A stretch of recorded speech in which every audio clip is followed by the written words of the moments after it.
In the entire history of World War II, no single day consumed human life faster than these 24 hours.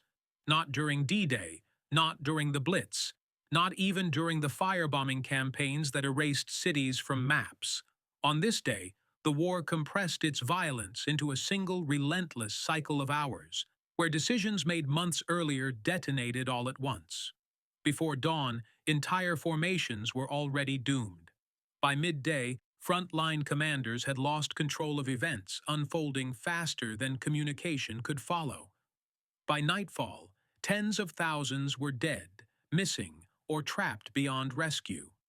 What makes this day uniquely horrifying is not just the number of casualties, but the speed at which they occurred. Soldiers did not fall gradually over weeks of attrition. They were erased in waves by artillery, encirclement, panic, and orders that could no longer be undone. Survivors would later struggle to describe it, not because they lacked words, but because language itself felt inadequate to convey how quickly normal warfare collapsed into pure destruction. This was the moment World War II stopped behaving like a conventional conflict and revealed its true nature, a mechanized system capable of annihilating entire armies in less than a day. To understand how such a catastrophe could unfold in just 24 hours, it is necessary to look beyond the battlefield itself. The deadliest day of the war was not born from sudden chaos. It was engineered through doctrine, miscalculation, and rigid command structures that refused to adapt. Strategic plans assumed enemy behavior that never materialized. Intelligence warnings were dismissed or delayed. Units were positioned based on outdated maps and optimistic assumptions. When the attack began, it did not arrive as a single blow, but as a cascading failure. Communications broke down within hours, isolating frontline units from headquarters. Armored formations advanced faster than infantry could respond. Air support arrived too late, or not at all. Officers issued contradictory orders as the situation changed minute by minute. Some units were told to hold ground that no longer existed. Others were ordered to counterattack without fuel, ammunition, or realistic chances of success. As the day progressed, the battlefield became increasingly fragmented, with pockets of resistance surrounded on all sides. Soldiers fought not for victory, but for time, hoping reinforcements would arrive that never came. By evening, entire divisions had ceased to function as coherent forces. What remained were scattered survivors, wounded men hiding among wreckage and burning equipment stretching across miles of terrain. This was not merely a defeat, it was a systemic collapse, unfolding so rapidly that even experienced commanders later admitted they had never witnessed anything comparable before or since. As the second half of the day began, the battlefield no longer resembled anything planners had anticipated. What had started as a coordinated operation dissolved into overlapping disasters, unfolding simultaneously across dozens of kilometers. Units that were supposed to support one another never made contact. Roads meant for retreat became clogged with wreckage and wounded men. Bridges were destroyed faster than engineers could repair them. Messages sent from the front arrived hours too late, describing positions that had already been overrun.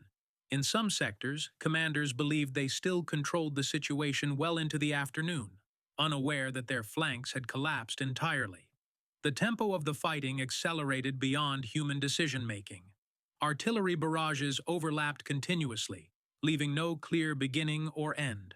Armored columns pushed forward without infantry protection, while infantry units fought without armor or air cover.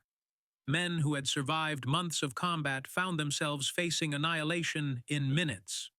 Fear spread faster than orders, and once it took hold, discipline followed. Small groups attempted to break out, only to run directly into enemy formations advancing from unexpected directions. Others held their ground, convinced relief was coming, unaware they had already been encircled. By mid-afternoon, survival often depended less on training or courage than on pure geography. Whether a unit happened to be positioned near a forest, a ravine, or a narrow corridor not yet sealed shut. As darkness approached, the true scale of the catastrophe became undeniable. The battlefield stretched endlessly, illuminated by fires that burned unchecked, fed by fuel dumps and destroyed vehicles. Medical stations were overwhelmed within hours, then abandoned altogether as the front dissolved around them. Wounded men lay where they fell, many beyond reach, calling into the night until their voices faded. Officers who attempted to regroup their units discovered that entire companies had vanished without trace. Ammunition ran out. Radios fell silent. Even experienced veterans began to understand that the war had crossed a threshold that day. This was no longer a matter of winning or losing ground. It was about containment, about preventing total annihilation. Orders to withdraw came too late for many. Others never came at all. By midnight, the fighting slowed, not because objectives had been achieved, but because there were fewer organized forces left to fight. What remained was chaos frozen in place. Burned-out armor scattered across fields, abandoned artillery still pointing toward an enemy that had already moved on, and survivors wandering in shock, unsure whether they were retreating or advancing. The deadliest 24 hours of World War II did not end with a decisive victory or surrender. It ended with exhaustion, confusion, and silence. A silence filled with the knowledge that an entire segment of the war had been consumed in a single day, leaving behind a void that could never be fully explained, only endured. When the sun rose again, it revealed a battlefield that looked less like a front line and more like the aftermath of a natural disaster. The ground was torn apart beyond recognition, layered with wreckage from multiple armies that now lay indistinguishable from one another. Vehicles stood abandoned where fuel had run dry or crews had fled under fire. Weapons lay scattered beside bodies that had not yet been recovered, many of them positioned exactly where they had fallen the night before. For the survivors, the morning brought no relief, only clarity. The scale of the losses became impossible to ignore. Entire battalions were missing from morning reports. Some units answered roll calls with only a handful of men. Others did not respond at all. Commanders attempting to reconstruct the situation discovered gaps in the line so wide they could not be defended. The enemy had not simply advanced, it had passed through, leaving destruction behind, rather than a clearly defined occupation. For many soldiers, the psychological impact of what they saw proved more damaging than the fighting itself. Men who had endured years of combat now struggled to process how quickly everything had collapsed. The belief that experience guaranteed survival had been shattered. This was not a battle that rewarded endurance or skill. It punished proximity, timing, and chance. Higher command soon began the grim task of accounting for what had happened, though even this proved nearly impossible. Reports contradicted one another, casualty figures changed by the hour. Maps no longer reflected reality.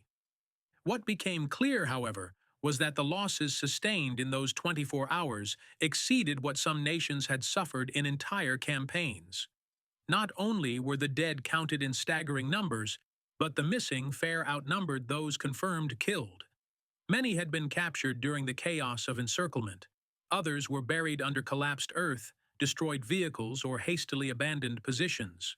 Reinforcements arriving later would describe the area as unnervingly quiet, as if the battlefield itself had absorbed the violence and refused to give it back. Strategically, the consequences were immediate and irreversible. Defensive lines that had taken months to build ceased to exist. Reserves meant for future operations were now being thrown into emergency containment efforts. The initiative shifted decisively, not because of a single brilliant maneuver, but because one side had lost the ability to function as an organized force. The deadliest 24 hours of World War II did not merely inflict casualties, they erased momentum, doctrine, and confidence in one continuous blow. In the weeks that followed, veterans struggled to explain what had gone wrong. Some blamed leadership, others blamed intelligence failures or logistical breakdowns. Many concluded that the scale of modern warfare had simply exceeded human control. The battlefield had evolved faster than doctrine could keep pace. Decisions that once unfolded over days were now rendered obsolete in minutes. What happened during those 24 hours became a case study in everything armies feared but rarely acknowledged: that a force could be destroyed not by gradual defeat, but by sudden systemic collapse. Training manuals would later attempt to draw lessons from it, but no model could fully replicate the conditions that produced such devastation. Survivors carried the memory quietly, often refusing to speak about it at all. They knew that what they had witnessed was not just an extreme battle, but a warning, one that echoed through the remainder of the war. From that point forward, commanders understood that modern conflict no longer allowed room for error on such a scale. A single day could now undo an entire strategy. The deadliest 24 hours of World War II became a turning point, not because it ended the war, but because it exposed how fragile even the most powerful armies truly were when time itself turned against them. The long-term consequences extended far beyond the battlefield itself. Strategic plans were rewritten. Commanders who survived became markedly more cautious, aware that a single miscalculation could erase entire armies overnight. Training doctrines shifted emphasis toward flexibility, decentralization, and rapid withdrawal, lessons written in blood during that single day. Politically, the losses reverberated through governments forced to confront the scale of what modern war demanded from their populations. Replacement troops were rushed forward with minimal preparation, accelerating the cycle of attrition. For civilians, the realization was equally sobering. The war was no longer something fought at distant fronts over extended periods. It could reach a breaking point in hours. Survivors of that day carried its weight long after the guns fell silent. Many never spoke of it publicly, not out of secrecy, but because the experience defied explanation.